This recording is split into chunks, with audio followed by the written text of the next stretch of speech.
I very strongly believe that this was an inhuman act, a brutal act against an innocent country, against an innocent people, against our land, against our sovereignty, against our soil, and against our future. A bomb of that magnitude has consequences for the environment, for our lives, for our plants, for our water, for our soil. This is poison.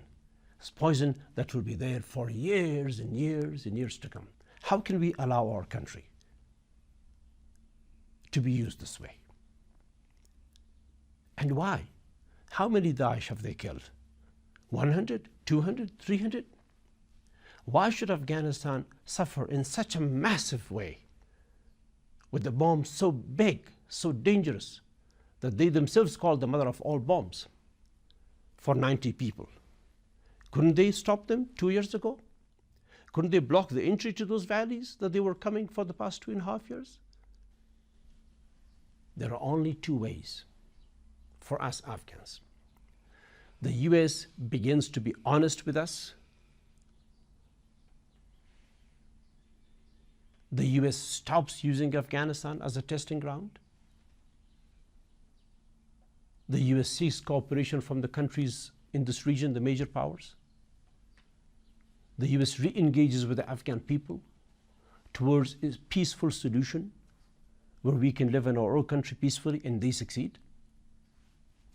And then stay on if they want to, if the Afghan people agree to it. Or if they cannot do that,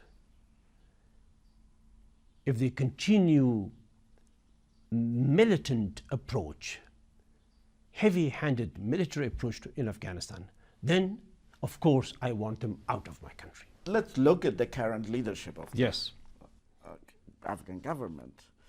Most of them were a very senior member of your cabinet, and yes, they were. In fact, yes, some of them were brought by you and yes, introduced to Afghan. Yes, yes. So how come they could represent Afghan then, and now they cannot represent you?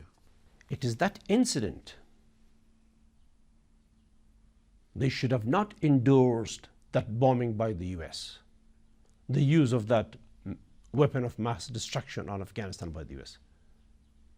This is the job of every Afghan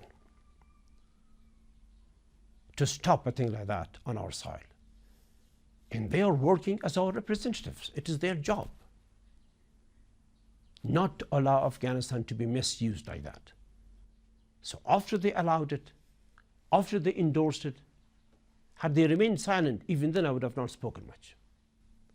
But when they endorsed it, they welcomed it, I consider this a treason. And I stood up against them, and I will continue.